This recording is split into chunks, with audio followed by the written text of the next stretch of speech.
Hi, it's time for another verb of the day. Today's verb is irritate. Let's take a moment to look at some of the definitions or the ways that we use this verb. The first way you might hear irritate used is to mean to make someone annoyed, angry, or impatient. Okay? So with this first definition, we're talking about causing these feelings. It could be with our words, our actions, could be certain noises that are producing these feelings. Later on in the video, I'll share some example sentences that perhaps will help you better understand that first definition. Now, a second way the verb irritate is used is to mean to cause inflammation or other discomfort in a part of the body. Many times when I think of this particular definition, I think it's easiest for me to sort of picture our skin, right? And you maybe use a lotion or something on your skin, and all of a sudden it gets kind of red, maybe little bumps form. That's what we're talking about, causing inflammation. Maybe it becomes kind of sore to touch, other discomfort. We would say that lotion irritated our skin. And that's what we're talking about. And unfortunately, there are many types of products or substances that can cause that type of inflammation or discomfort. You should know that irritate is a regular verb. To make the progressive form of this verb, I'm going to drop the E and then I'm going to add ing to form irritating. The past tense and participle forms of this verb can be made by just adding the letter D, since this verb already ends in an E. Now our base verb, irritate, ends with a T sound. This means when I add that past tense ending, I'm going to make an id sound, and I'm going to add an extra syllable as I say it. So the past tense and participle forms should sound like this: irritated, irritated. Okay? Now, there aren't any phrasal verbs that we need to study with this particular verb today, so we can focus on practicing a couple different verb tenses. Today, I thought we would practice the simple present and the present perfect progressive. Let's start with the simple present. We use this verb tense to talk about our habits and our routines. It's also used to discuss facts and sometimes our feelings or our emotions in the present tense here. And my students have shared with me kind of the most complicated thing about the simple present is remembering how we form the verb. And so we've got to pay attention to the subject as we're making sentences in the simple present. And if my subject is I, you, we, or they, then I'm just going to keep the base verb. I will not add any suffixes or special endings to the verb. But if my subject is he, she, or it, so singular things or a singular person, then I need to add an S to the end of my verb in the affirmative. This is only in the affirmative. Okay, you can see that in my example here. That ringtone irritates me every time I hear it. Okay, so perhaps somebody has a really loud sound, or maybe it's a song I don't like, and so when their phone rings, I hear that particular thing repeated, and I think, right? I can't stand it. It annoys me. So here, ringtone is singular. I'm talking about one particular sound. You can see there's an S on the end of my verb. Now, if I was talking about many different types, there are several ringtones that irritate me, right? Then I don't need the S there. Okay. Now let's talk about making negative sentences in the simple present. To do this, again, we must pay attention to our subject. If our subject is I, you, we, or they, I'm going to use do, not, and then the base verb. But if my subject is he, she, or it, I'll use does not and then the base verb. So notice I'm not adding an S to the end of the verb here in the negative. I'm only doing that in the affirmative. An example of a negative simple present sentence here would be, this sunscreen doesn't irritate my skin. Right? So I talked about earlier maybe having some redness or maybe some little bumps that form. Here I'm saying, no, this sunscreen I use, maybe on my face, it doesn't cause any sort of discomfort or irritation. Finally, let's talk about making a yes or no question in the simple present. To do this, I start with do or does, whichever form matches my subject, and the subject comes next. Then after that, I'm going to use the base verb. So again, no S here in my yes or no question. Here's another example. Do these deodorants irritate others' armpits? So armpit, right? I'm talking about the space here. Right? And again, that's another substance, another product sometimes that can cause discomfort, might cause redness, bumps, etc. And that's why we're using that verb here. Now let's move on and talk about the present perfect progressive. We use this verb tense to talk about actions that started in the past and continue into the present. And many times the reason we're using this present perfect progressive is to focus on that the action is still continuing, it's still ongoing. We might also be using it to really stress or put our attention on how long the action has been continuing.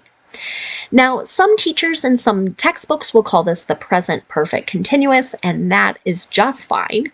The reason I like saying present perfect progressive is that I have 3 P's. This means I'm going to need 3 parts to make my verb. So in the affirmative, I'm always going to start with my subject. Right? I've got to pay attention to that subject. If the subject is I, you, we, or they, my first part of the verb is going to be have. Then I'm going to use the participle been, B-E-E-N, and then the ing form of the verb. Now, if my subject is he, she, or it, I'm going to use has, then been, then the ing form of the verb. Okay? So the thing to remember here, we're picking between have or has based on what our subject is. Let's take a look at the affirmative example. This question has been irritating the actor wherever he goes. Okay. Maybe if you follow many famous actors, you might notice that they many times have to promote their TV shows, their movies or films, and so they end up speaking to many journalists, many reporters, trying to increase interest in their project. But sometimes they get asked the same question again and again and again, right? And that could be annoying. It could make you angry. And so that's why we're seeing the verb irritate used in this example sentence. Now let's talk about making negative present perfect progressive sentences. To do this, I start with my subject, and then I'm going to choose between have or has. Then I'll use not, then the participle been, and then the ing form the verb. You might also hear the contractions haven't or hasn't. They mean the same thing. I've got an example of one here. My sentence is, the dancers haven't been irritating their old chronic injuries while recovering from COVID. Okay? Professional dancers have a really physically demanding type of job. It's common that they might have injuries, right? Because they're on their feet, they're moving so much. But here, we're talking about them not causing that inflammation, not causing any pain, because they've been recovering from respiratory illnesses. Now let's look at making a yes or no question in the present perfect progressive. To do this, I start with have or has, then I'm going to have my subject, then the participle been, and then the ing form of the verb. Here's my last example. Have you been irritating your siblings all afternoon? This might be a question one parent asks to one of their children. Perhaps there's one that we might say kind of likes to poke at the other siblings, cause them to be annoyed, cause them to feel kind of impatient or angry as well. So that's what that question is asking. Okay. Now let's spend a moment looking at some words that are related to our verb irritate. And the first word we're going to talk about is the noun irritation, irritation, okay? Just like our verb, this noun can also have two different meanings. So the first meaning would be that state, the condition of being annoyed, or we might be referencing something that annoys or irritates another person. An example of this might be, much to the teacher's irritation, 4 students fell asleep during class this morning. Right? So here we're describing something that is causing that feeling of being annoyed, right? So teacher might be kind of upset, disappointed that 4 students fell asleep while they were teaching. Now, a second way to use the noun irritation is to refer to that inflammation or the discomfort that is being caused by generally a reaction to something, likely a substance. An example of this might be, eye irritation can be caused by allergies or infections, right? So maybe you've had this happen, your eye gets really red. Sometimes it might even kind of start to feel like it's closing a bit.